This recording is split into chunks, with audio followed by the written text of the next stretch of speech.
आइए सब मिलकर उसकी महिमा करो, बंधन टूट जाएंगे। मेरा यीशु मौजूद है यहाँ, मिलकर गाएं। उसकी महिमा करो, बंधन टूट जाएंगे। मेरा यीशु मौजूद है यहाँ, वो मौजूद है, वो मौजूद है यहाँ, वो मौजूद है यहाँ, वो मौजूद है यहाँ, वो मौजूद है। आपकी बारी। वो मौजूद है यहाँ, वो मौजूद है यहाँ, वो मौजूद है यहाँ, वो मौजूद है यहाँ, वो मौजूद है यहाँ, वो मौजूद है यहाँ, वो मौजूद है यहाँ, वो मौजूद है यहाँ, वो मौजूद है यहाँ, वो मौजूद है यहाँ, वो मौजूद है यहाँ, वो मौजूद है यहाँ।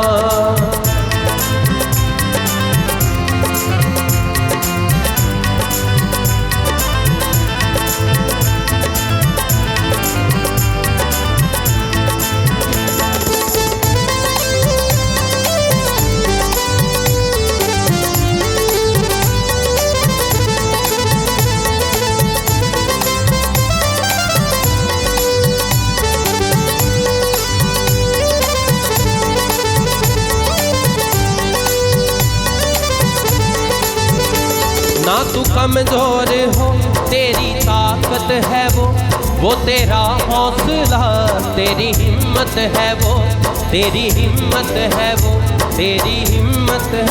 अभी तेरी की जगह क्या बोलना, मेरी हिम्मत। आइए हाथों को ऊपर उठाकर। ना तू कमजोर हो, तेरी ताकत है वो तेरा हौसला, मेरी हिम्मत है वो, मेरी हिम्मत है वो, मेरी हिम्मत है वो, मेरी हिम्मत है वो, मेरी हिम्मत है वो। जितने बीमार हैं चंगे हो जाएंगे, मेरा यीशु मौजूद है यहाँ। आपकी बारी। जितने बीमार हैं चंगे हो जाएंगे, मेरा यीशु मौजूद है। आइए तालियों के साथ। मौजूद है यहाँ, वो मौजूद है यहाँ, वो मौजूद है यहाँ, वो मौजूद है यहाँ, वो मौजूद है यहाँ, वो मौजूद है यहाँ, वो मौजूद है यहाँ। आइए हाथों को उठाते हुए। वो मौजूद है यहाँ, वो मौजूद है यहाँ, वो मौजूद है यहाँ, वो मौजूद है।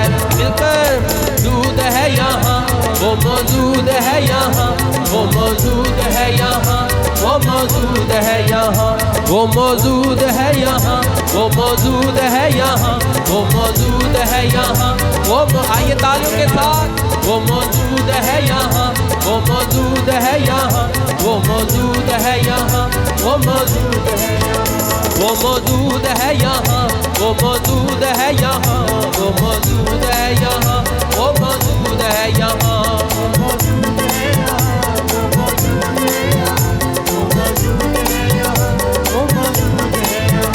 उसकी महिमा करो, बंधन टूट जाएंगे, मेरा यीशु मौजूद है यहाँ। आपकी बारी। उसकी महिमा करो, बंधन टूट जाएंगे, मेरा यीशु मौजूद है यहाँ। आइए दोनों हाथों को ऊपर उठाएंगे, आंखों को बंद करेंगे। वो हमारा पिता ईश्वर इस जगह पर मौजूद है, अपने पवित्र आत्मा की सामर्थ्य से वो हम सबके बीच में है। आइए दोनों हाथों को ऊपर उठा के ताली बजाते हुए आंखों को बंद करेंगे, पवित्र आत्मा की प्रेजेंस को महसूस करें। आइए उसकी आराधना में हमारी तालियों की आवाज़, हमारे होठों के आवाज़ आज स्वर्ग तक पहुँचेंगे। आइए जोर से ताली बजाते हुए विश्वास के साथ वो पिता ईश्वर हम सब में मौजूद है, हमारे बीच में। आइए तालियों के साथ उस प्रभु की आराधना करते हुए गाएंगे। वो मौजूद है यहाँ, वो मौजूद है यहाँ, वो मौजूद है यहाँ, वो मौजूद है यहाँ, वो मौजूद है यहाँ, वो मौजूद है यहाँ, वो मौजूद है यहाँ, वो मौजूद है यहाँ, वो मौजूद है यहाँ, वो मौजूद है यहाँ, वो मौजूद है यहाँ, वो मौजूद है यहाँ, वो मौजूद है यहाँ, वो मौजूद है यहाँ, वो मौजूद है यहाँ, वो मौजूद है यहाँ, वो मौजूद है यहाँ, वो मौजूद है यहाँ, वो मौजूद है यहाँ, वो मौजूद है यहाँ।